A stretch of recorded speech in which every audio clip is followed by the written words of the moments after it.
blade was tempered and so was he. Indestructible steel was he, Jim Bowie, Jim Bowie. He was a fighter, a fearless and mighty adventuring man. In the year 1830, New Orleans was a frontier city, the gateway to the vast empire that had been added to the United States by the Louisiana Purchase. Man, it was a rough place, New Orleans.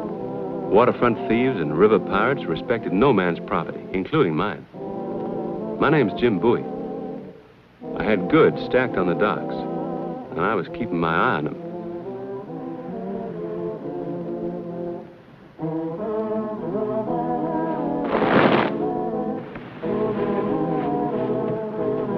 Hey! Let me go. I will not go with you. You pushed those sacks on me. And if I had a sword, I would run you through. Oh, you would you? I got a good notion to give you a licking. You would not dare. Wouldn't I? Boy your age running around trying to kill people? Ah, there's the little agent. We've been chasing him all over the blooming waterfront. Oh. Many thanks to you, kind sir. You better hold him tight. He's a dangerous character. Monsieur, please, do not let them take me. They wish me harm. Shut up. Wait a minute. What do you mean by that? Harm? Is it harm to take the little runaway one to his worried parents? They tell a lie, Monsieur. Ah, little cat. Hold it. Now, let's get this straight. What? You stay out of this.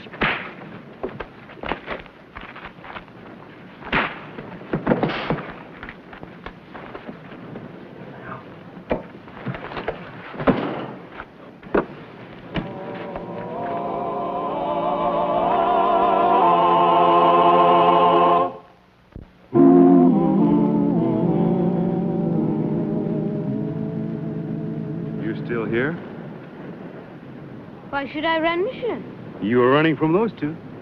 I was outnumbered, Monsieur. Well, how about me? You seem to be of somewhat better quality than those ruffians. What's your name? I, sir, am the Marquis de Gravion. Well, now. But I understand I should not use my title in America. You may call me Monsieur François. Oh, thank you, Monsieur François. You can call me Monsieur Jim. How long you been in America? 1 hour. I do not like it. Oh. Well, tell me something. If you're French, how come you speak with an English accent? I was in school in England for several years. I did not like it. You didn't, huh? Where are your parents? I'm alone. I was told I was met by my aunt. Those two fellows said she'd sent them. But they did not deceive me. My aunt would never send such men to greet me. Who's your aunt? Mademoiselle Marie de Gravion. You'll be good enough to escort me to her. Oh, I will I? But naturally, you would not be among my aunt's acquaintances. No, I'm not. However, you've heard perhaps my great-grandfather, Monsieur Paul Tonnet, with whom she lives. Yeah, I heard of him. All right, Sonny. Monsieur, I'll take you. Come on. And not that way, Monsieur. My luggage is this way. Yes, Your Excellency. Let's get your luggage. My cape. Well, dog my cats.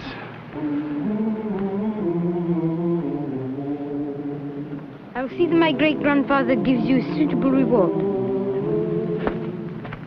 Yes, sir.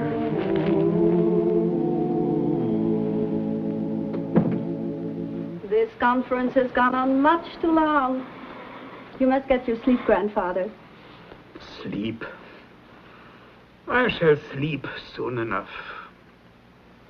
Marie, I have reached a decision. I was just telling Edouard. I want you to marry, that I can die content. Oh, you must not speak of death, grandfather. Death has taken your brother and his family. It will take me. You will set the date for the marriage at once. We will speak of it tomorrow, grandfather. We will speak of it today. Marie, you are now the sole heir to both the de Gravion estate and to my company, which is in Edouard's capable hands. There is no reason for delay. Very well, grandfather. We will make the arrangements.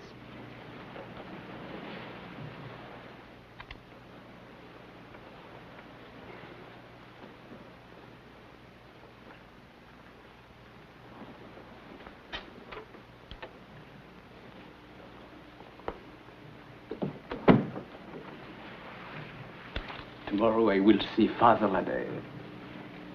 Until then, my dearest.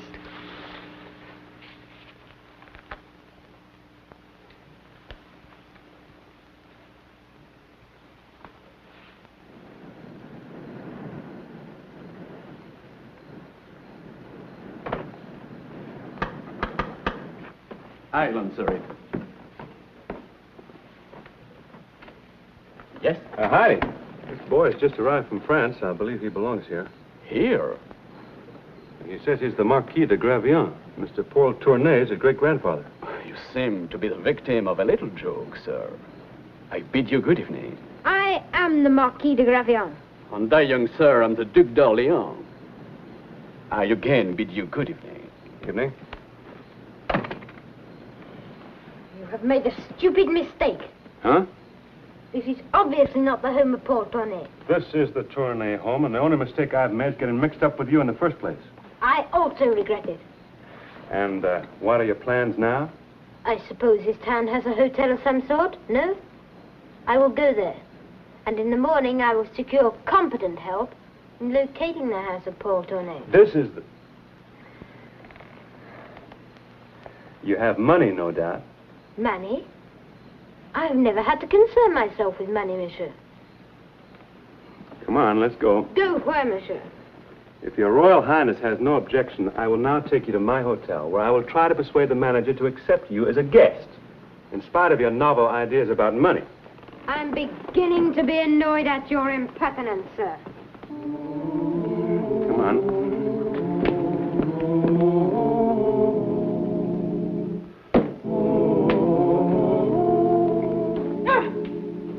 What's the matter now?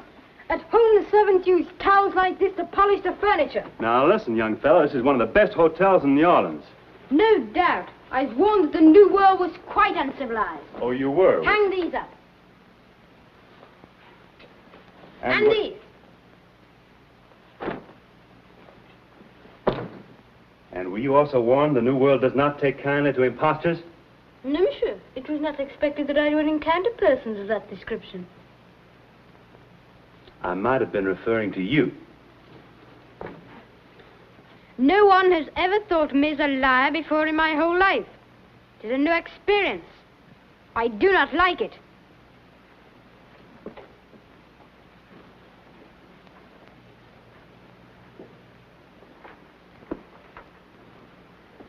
Oh, this ought to be just right for a boy your size. Well, now, look at this. And who decided you were going to have the bed? I did not know it needed deciding, monsieur.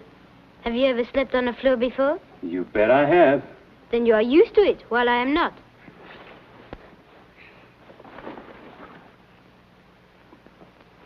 Wait a minute, what's this? It was my father's. Can I have a look at it?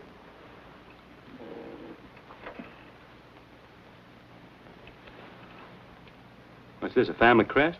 Yes, the de Gravion coat of arms. And this is a motto. Et toi, le ciel t'aidera. Huh. Help yourself and heaven will help you. Well, you've done that all right. You helped yourself to my time, my patience, and now my bed. I have told you, monsieur, that you would be rewarded. You know, you just might be who you say you are. No one could have your gall and not be. How did it happen you traveled to America alone? Where are your parents? Dead, monsieur. They gave their lives in the struggle. What struggle? For liberty, sir. Liberty in France? I thought that was all over. I thought the Bourbons had turned the tables on Napoleon and got their throne back. Frenchmen will never stop fighting for liberty. The Marquis de Lafayette still leads the struggle. Lafayette? He was a friend of my father's. He made all the arrangements and wrote my great-grandfather that he was sending me here. Oh. Well, you better go to sleep now. We'll get all this straightened out in the morning. Good. No doubt in the daylight you'll be able to find the right house. Now, look, I told you.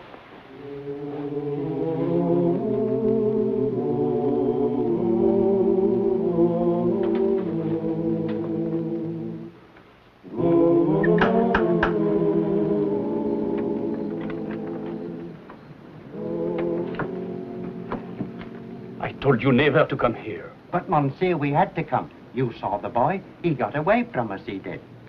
Find him. We already have. He's at the Royal Oaks Tavern. Then, what are you doing here? Ah, very good. Very good indeed. Hey, Regan?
I'm not going to hurt you, miss. Oh, I just use this to open the window. What do you want? Ah! I must talk with you. It's going to be a little awkward if we have to hold this position for long. I'll let you go if you promise not to scream. That's better. Who are you? My name's Jim Bowie, ma'am. Oh. I did not know you included housebreaking among your adventures. Well, I don't claim to be an expert. Are you Mademoiselle Marie de Gravillon? I am. And I demand to know the reason for this outrageous behavior. Do you have a nephew named François de Gravillon? No. You sure? I see no reason to discuss my personal affairs with you. He was killed 5 months ago in France with his parents. Are you certain he was killed? Why do you ask such questions? Must you torture me? Well, it just may be that he was not killed. Well, this is diabolical. To come here and raise false hopes. To renew the agony of realization. You ever see this before?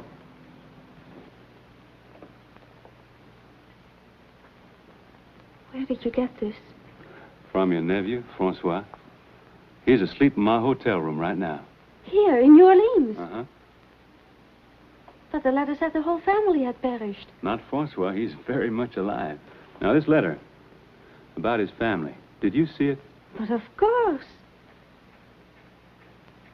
There is something very wrong here, monsieur.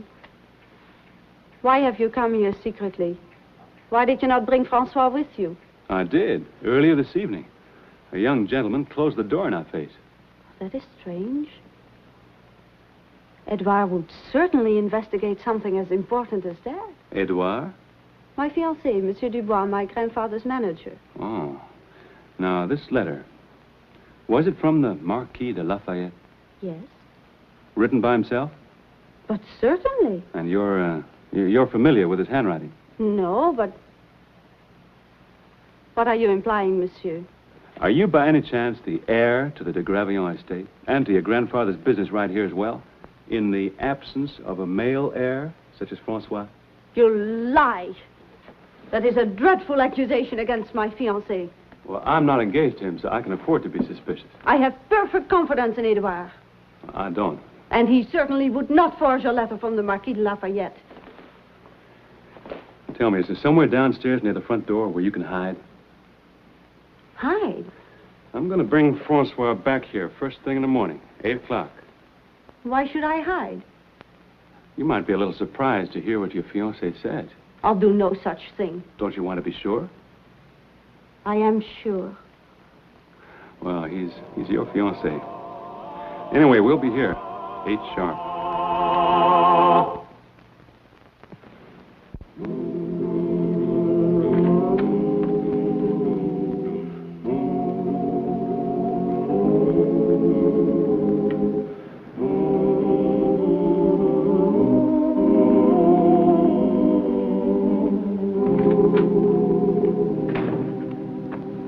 Hey, Mose, you seen a little boy in the last hour or so, a little boy in his nightshirt?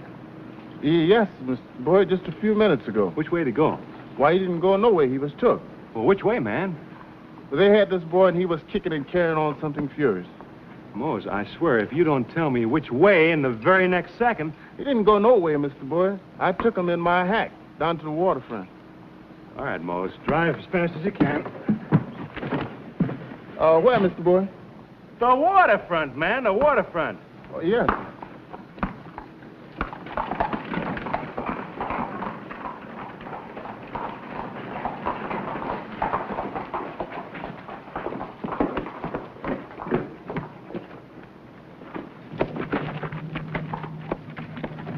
Regan!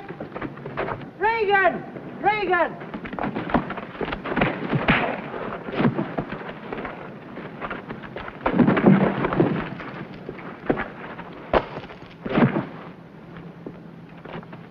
Did you see what I did, monsieur, with the chain? I sure did. You're learning fast. They were going to wrap it around me, but I wrapped it around him. That is, how do you say? The turning of the table, no? That's right. You know something? You came mighty close to being catfish bait. I know, and I will thank the good Lord for my deliverance in my prayers tonight. You do that. Come on, help me tie up these two. We'll leave them here for the dock workers to find in the morning.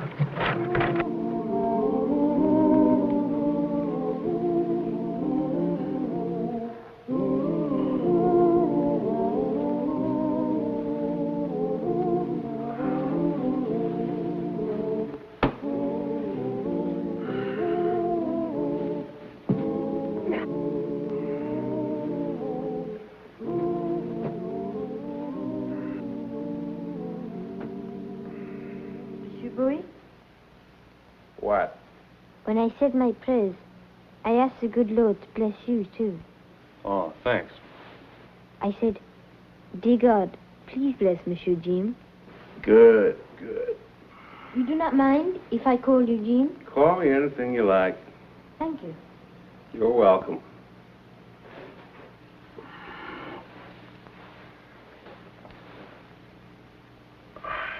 Oh, this is silly. Move over. Why, monsieur? You don't have to have the whole bed yourself, do you? We can share it, can't we? I've never shared a bed in my whole life. Well, it's time you started. Move over. I've never shared a room, except, of course, with Hector. And who's Hector? My dog. He always slept on the floor beside me. Oh, well, I'm not Hector. Move over.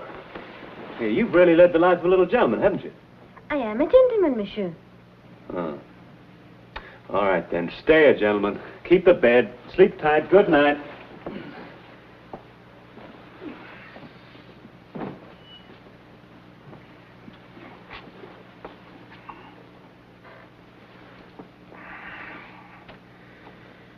Monsieur Jim, What now? it is hard, the floor. It is hard. Monsieur Jim, Yeah. I have decided. You may share the bed. As the Marquis de Gravion, I can do no less. Why? I have tried to think what my father would do, and my grandfather. They would share the bed, I think, Why would they? because they were gentlemen. I thought a gentleman was a fellow who always took a whole room to himself. No, monsieur, a gentleman is... It means... Do you know noblesse oblige? What it means? Well, what does it mean to you, Francois? I think it means that persons of high birth, like myself, must always be honorable and generous, Yeah, I think that's very right. especially to one's inferiors like you. Yeah. So since I'm a gentleman, you may have half my bed. I'll take it, even on those terms. Move over.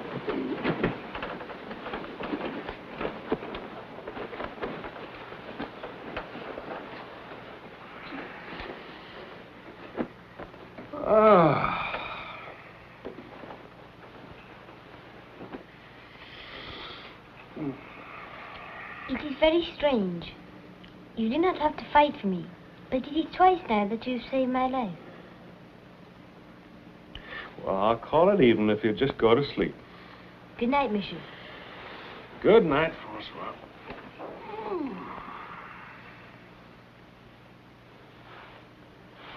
Could it be that you're of noble birth? Huh? No, just plain American. But, Monsieur Jim, you've acted almost exactly like a gentleman. And yet... Go to sleep. And yet you're not a gentleman. It is very strange. I do not understand plain Americans.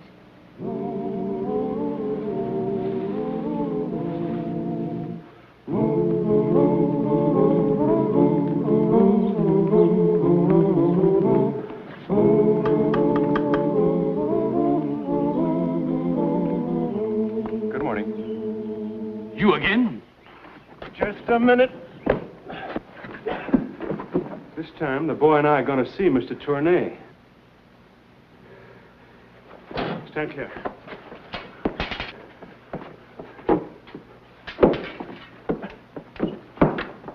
François. Aunt Marie.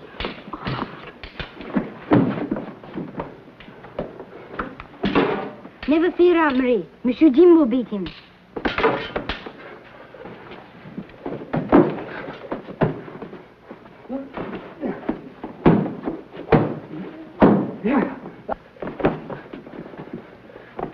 Who is this man, Aunt? My fiancé. Or he was.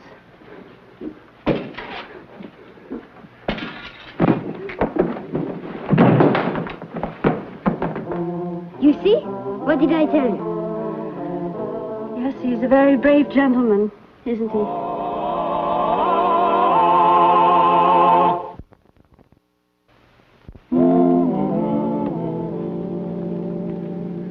What should we do with him? He has to live with himself. Perhaps that will be enough. Marie. Oh, get out. You heard the lady.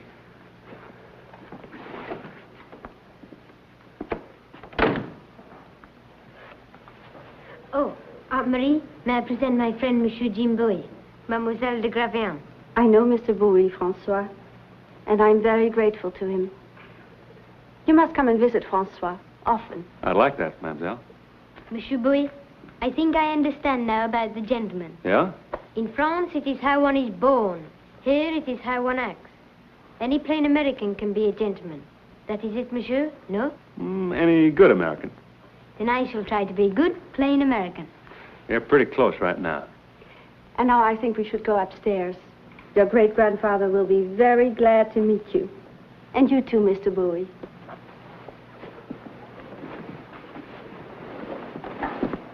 Wait, Aunt Marie. I must extend my apologies. Monsieur Jim, I said I would have you rewarded. Yes, you did.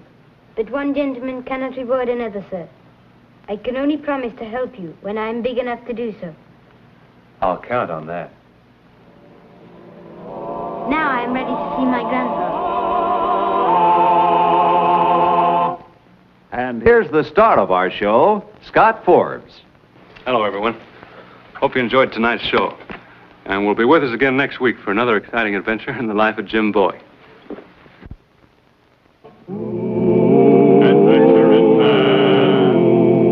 Adventuring man, Jim Bowie, Jim Bowie. He roamed the wilderness unafraid, from Natchez to Rio Grande.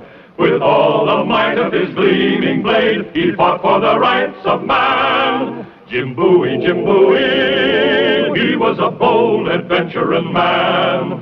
Jim Bowie, battled for right with a powerful hand. His blade was tempered and so